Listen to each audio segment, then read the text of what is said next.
will snowmaking take too much water? I guess that falls to Salt Lake City, since that's our primary responsibility. And obviously, as Dave mentioned, it's been a very close partnership with the Forest Service, and I'll say with the private folks who we supply water to as well. I mentioned before that protecting water is, to us, is an uncompromising requirement in anything that we do in Salt Lake City. And that's easy if there are no people in your watershed and no development in your watershed. And if you look across watersheds in this country, and particularly in the West, in many places where you've gotten a large watershed like we have in these mountains here, people are not allowed to go in at all. And that has occurred, believe it or not, at times in the past for our watersheds in the Wasatch.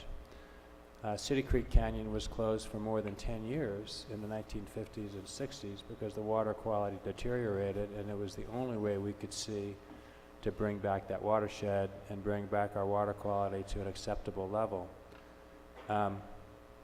We've been successful with this incredible amount of use and development in the Wasatch, in the central Wasatch here, by fastidiously imposing requirements, managing uses and users and where they go, and in trying to put as much land into preservation as possible.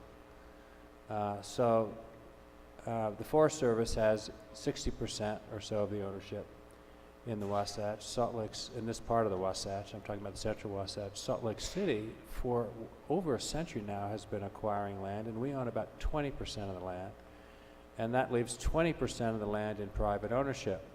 And of course, those private landowners have their own expectations for their property. And much of the land that is recreated upon in the top of the Wasatch is private land.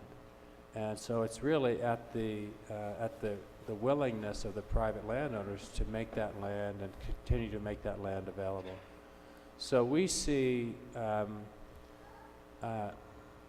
an opportunity here as well as a challenge here that we might make some more water available, which we've had a firm policy against for quite some time.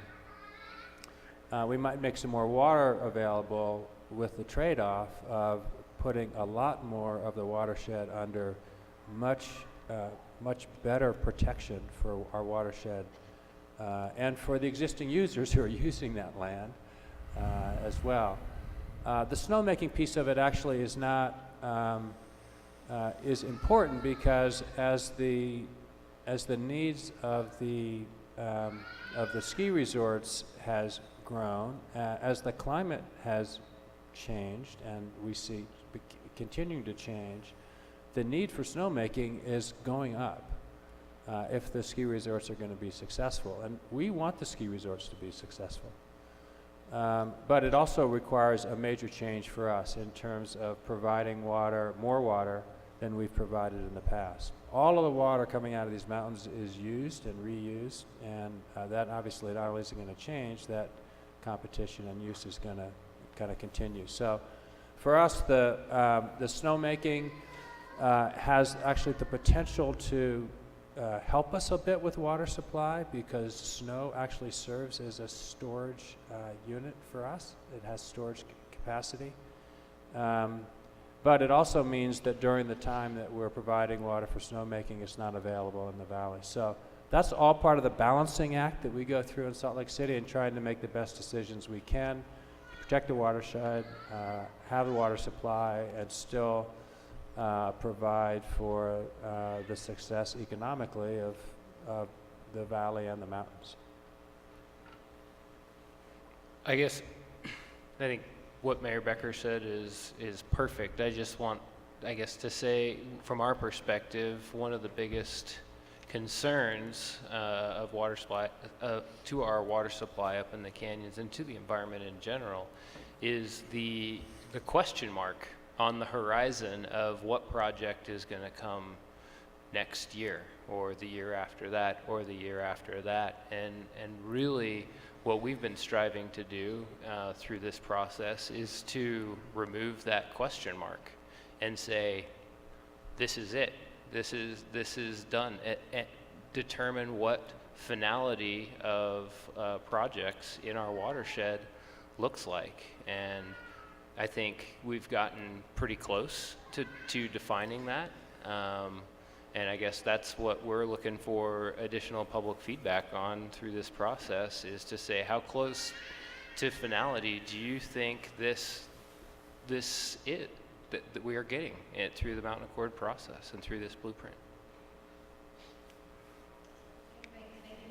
Yeah, I would just underscore, Mayor Becker mentioned it, but underscore the importance of snowmaking in that water for our ski resorts, especially as we see the climate change. And it's a very different deal between, say, Alta and Snowbird and the Park City resorts. They're at a different elevation and get a different amount of snowfall. But there are years, as Andy knows, where we wouldn't have had a Christmas in Park City had the resorts not invested in snowmaking. Like the mayor said, it does act to some degree as a storage component, but it's extremely important for the resorts to be able to ensure an early opening and have a late close. It's also extremely expensive. It uses a fair amount of energy.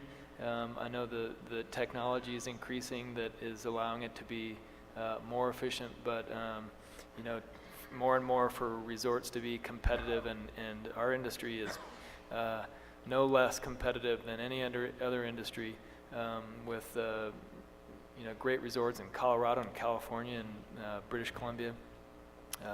But that snowmaking capacity and the ability to be able to do that and open on time is a huge deal. Okay,